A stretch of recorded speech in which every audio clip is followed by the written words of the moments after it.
Bienvenidos a una nueva clase de Historia del Arte Latinoamericano. Seguimos recorriendo culturas precolombinas. En esta serie de clases veremos las culturas más importantes del último subcontinente americano que nos queda por transitar, América del Sur. La peculiar geografía sudamericana es, si no la determinante, sí la contribuidora a una enorme variedad cultural y artística. En Sudamérica se encuentran los desiertos más áridos, los pantanos más húmedos, las selvas más espesas, elevados altiplanos y extensas praderas. Pero antes de la llegada de los europeos, no hubo un rincón en todo el continente donde el hombre no hubiera puesto su pie, donde no hubiera logrado no solamente sobrevivir, sino incluso producir culturas de una complejidad y sofisticación extremas, cuyas manifestaciones artísticas fueron de una enorme variedad y originalidad. Simplificando las cosas, podemos decir que se desarrollaron dos tradiciones sudamericanas distintas, de acuerdo con su adaptación al medio.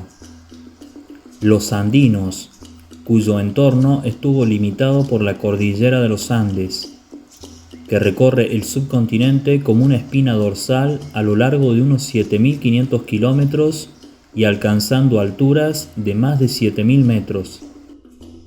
Y los amazónicos, con hábitat en las tierras bajas, tuvieron relación y afinidad con los grupos humanos que habitaron la región circuncaribe, comprendida por el sur centroamericano, norte de Colombia, oeste de Venezuela y las Antillas.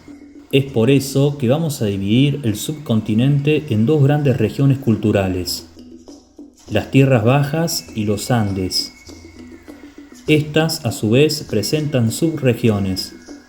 Las tierras bajas están divididas en las tierras bajas tropicales, las llanuras del sur y el Gran Chaco, mientras que los Andes están divididos en Andes septentrionales o Andes del norte, los Andes centrales y los Andes meridionales o del sur. Otra región incluida serán las Antillas y otras islas del Caribe, ya que al ser pobladas desde Sudamérica, su cultura y por tanto su arte, aún poseyendo una originalidad peculiar, es de tradición sudamericana. En esta clase nos vamos a centrar en las culturas más relevantes de las islas del Caribe y de las tierras bajas. Las islas del Caribe, también llamadas América Insular, es uno de los 4 subcontinentes de América, formado por 2 archipiélagos, Antillas Mayores y Antillas Menores. Se hallan ubicadas en el Mar Caribe del Océano Atlántico. Como antecedente de las primeras ocupaciones, figuran grupos de pescadores y forrajeros que habitaron la isla de Cobagua, frente a la costa venezolana desde el 5000 al 1000 a.C. Procedían del noroeste de Venezuela, sobre la base de los cultivadores de aldea de selva tropical que se difundieron desde el oeste hacia las Antillas Mayores. Con posterioridad se diferenciaron culturalmente dando origen a 3 grupos: los taínos, los caribes y los siboney. El grupo indígena más elevado de toda la región circuncaribe fue el taíno. Ocupaba la zona central de las Antillas, oriente de Cuba, Santo Domingo, Puerto Rico e Islas Vírgenes. Pertenecieron a la familia de culturas arahuacas, lo que significa que compartían una afiliación lingüística y ciertas similitudes culturales con otros grupos arahuacos que habitaron América del Sur y América Central. Si bien los taínos eran una de las culturas arahuacas en el Caribe, desarrollaron su propia identidad cultural única a lo largo del tiempo. Son conocidos por haber sido los primeros indígenas con los que Cristóbal Colón y otros exploradores europeos entraron en contacto en el Caribe a finales del siglo XV. Habrían llegado a las islas hacia el 500 a.C., luego de largas y lentas migraciones marítimas, desde Venezuela con rumbo norte. Mantuvieron contactos con Centro y Mesoamérica, visible en el consumo de alucinógenos tabaco, práctica del juego de pelota y ritos funerarios. Grandes navegantes, su economía se basó en el comercio con las islas vecinas y en los cultivos de maíz, batatas, calabazas y mandioca, para los que en algunos casos implementaron sistemas de riegos artificiales. Se puede considerar su organización política como de pequeños estados incipientes. Su sistema social estaba estratificado, con la jefatura en poder de un cacique que contaba con subalternos y gozaba de prerrogativas. Vivían en grandes poblados levantados en torno a una plaza donde erigían petroglifos rituales. Sus casas, construidas con techos de paja, poseían hamacas para dormir. El arte y la religión se encuentran estrechamente unidos entre los taínos. Su religión se centraba en el culto de unas divinidades llamadas semíes. La palabra semí se aplica también a la representación de esos dioses tanto en piedra como en madera, en un muestrario de variada escultura que además conforma una serie de objetos en los que se mezclan las funciones mágicas utilitarias. La ceremonia religiosa principal era la inhalación de la cojoba, o polvos alucinógenos, por parte de los caciques y vejiques o sacerdotes para ponerse en comunicación con los semíes.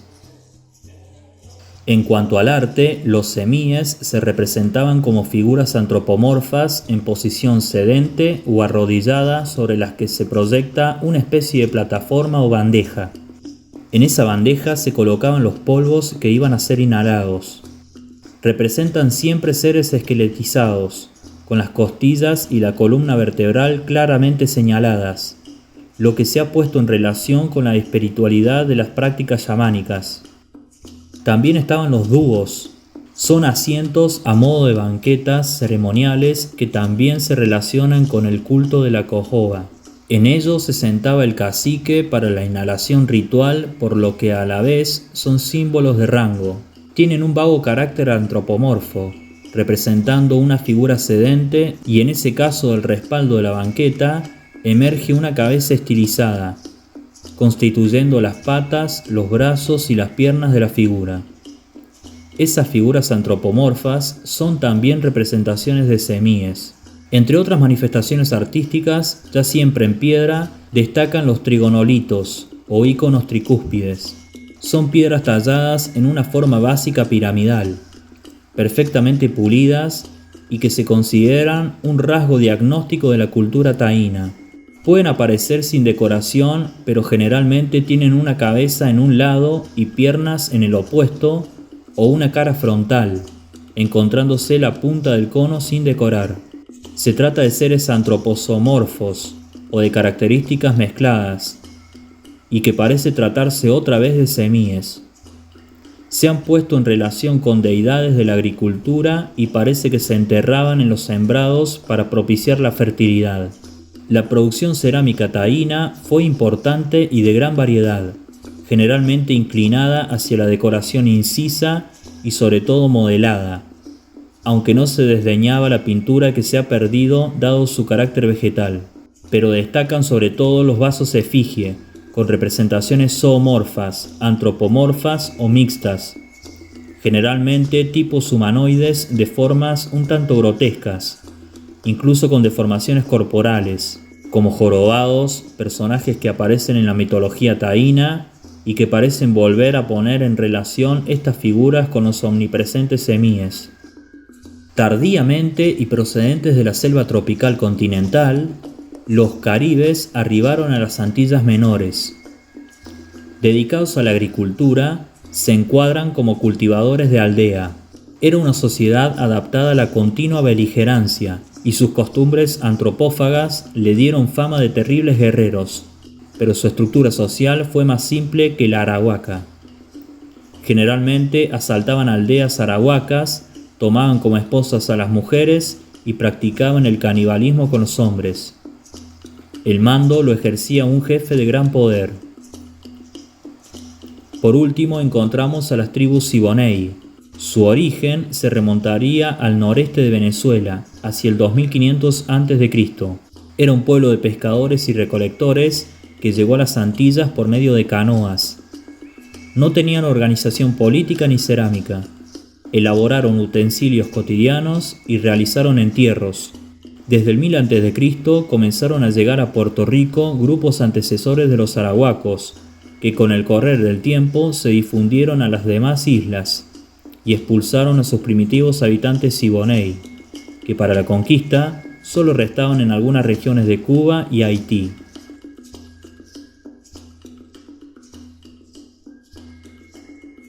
Se estima que las primeras migraciones humanas hacia Sudamérica pasaron por Panamá alrededor del 15.000 a.C.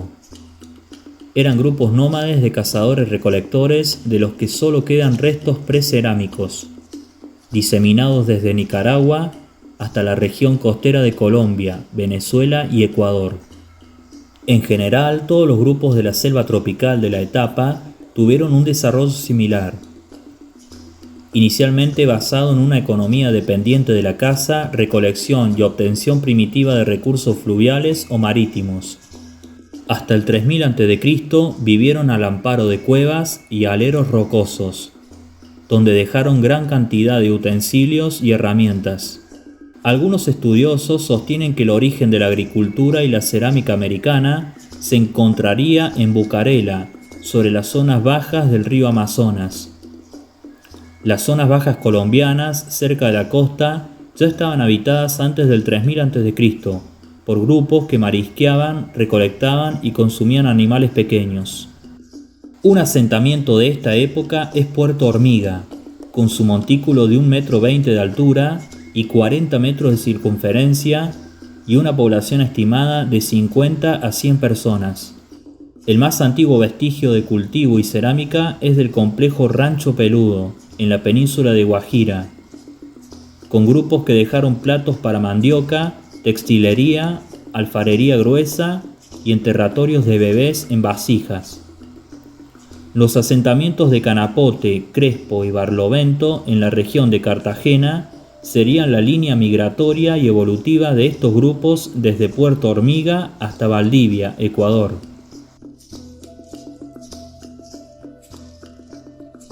La zona tropical de Oriente, que abarca las cuencas de los ríos Amazonas, el Orinoco y sus afluentes, corresponde a un clima de tipo tropical con densa vegetación, abundantes lluvias y gran variedad de flora y fauna.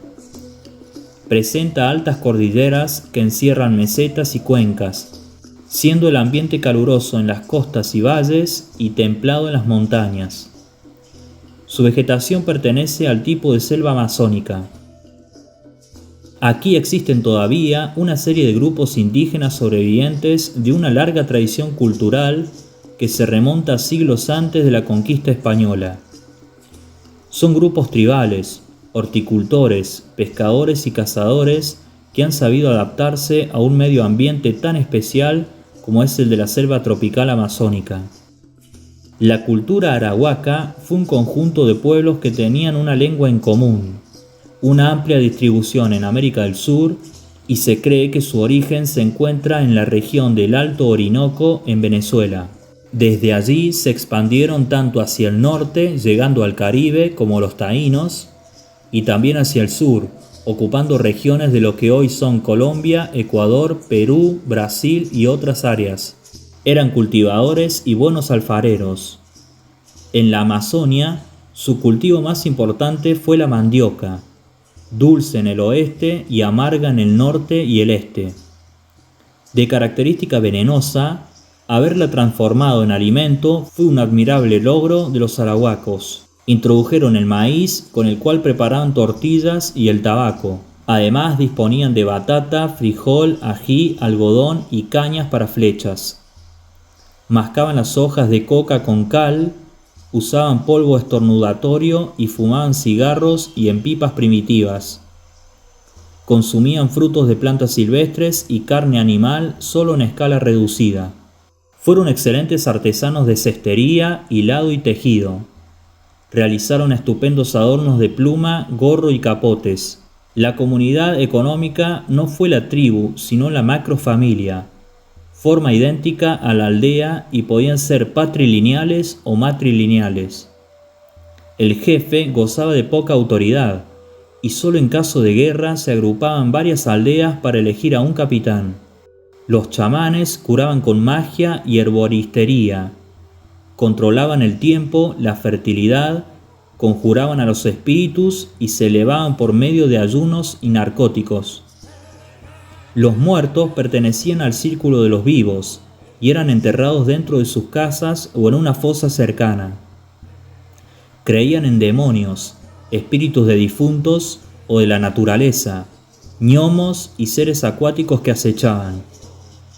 Crearon instrumentos musicales relacionados con los actos mágicos y rituales.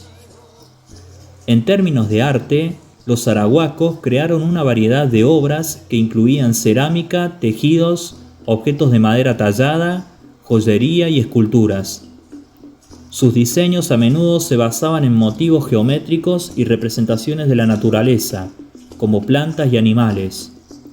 La cerámica arahuaca, en particular, era conocida por su delicadeza y belleza. Los caribes de las tierras bajas eran tribus agricultoras que en sucesivos avances aislados y tardíos invadieron el territorio originalmente arahuaco, adueñándose de la Guayana, la región del Orinoco y la costa septentrional. Andaban desnudos y usaban anchos cinturones muy ajustados al cuerpo, tejidos con corteza. Fueron maestros consumados en la cestería y los introductores de las hamacas de algodón. Temibles guerreros, practicaron la antropofagia ritual con los hombres de las tribus vencidas y tomaron como propias a sus mujeres. Tanto para la guerra como para la caza usaron cerbatanas y dardos envenenados. Su sociedad era básicamente matrilineal. En general practicaron la poligamia y la autoridad máxima estaba representada por caciques. Creían en numerosos espíritus de difuntos que se presentaban bajo el aspecto de gnomos de los bosques, contra los cuales portaban talismanes para contrarrestar sus nefastas influencias. Los chamanes, intermediarios entre los espíritus y los hombres, practicaban la medicina. Un grupo de caribes, los jíbaros, también conocidos como shuar, practicaban la reducción de cabezas humanas como parte de sus tradiciones culturales y rituales. Este proceso, conocido como tzanza, era una parte importante de la cultura jíbara y se asociaba combinada con la venganza, la protección espiritual y la adquisición de poder.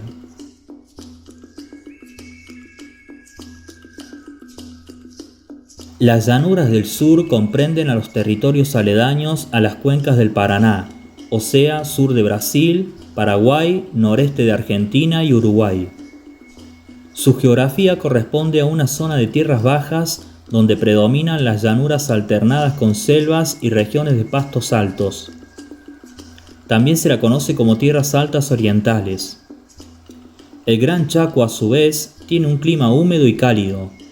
Abarca desde los Andes hasta el río Paraná, y el sur de Bolivia y oriente paraguayo hasta el sur de Santa Fe, subdividiéndose en Chaco Boreal, Chaco Central y Chaco Austral. En general se presenta como una llanura donde se alternan bosques en las riberas de los ríos y campos con vegetación arbustiva. Su homogeneidad ecológica dio como resultado que los distintos grupos tuvieran un proceso adaptativo similar.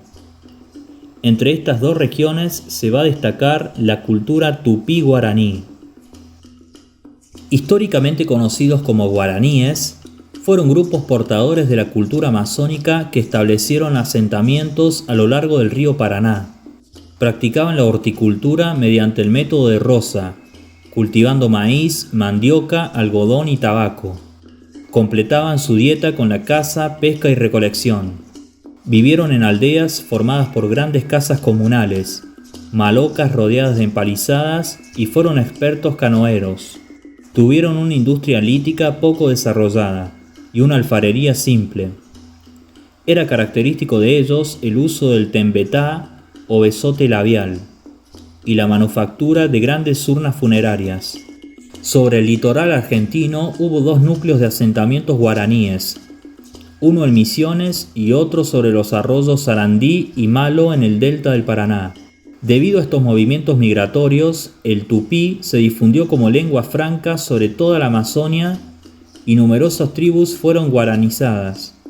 Era una sociedad polígama, con cierto grado de jerarquización y jefaturas destacadas, a cuyo mando estaba el jefe de tribu asistido por un consejo de ancianos y grupos de caciques secundarios. Creían en Tupa, Dios creador y civilizador, teniendo concepciones animistas y prácticas chamánicas con uso de narcóticos. De carácter guerrero, practicaron el culto de las cabezas trofeo y el canibalismo ritual. En nuestra clase siguiente nos vamos a centrar en las culturas de los Andes septentrionales, es decir, los Andes del norte. Hasta la próxima.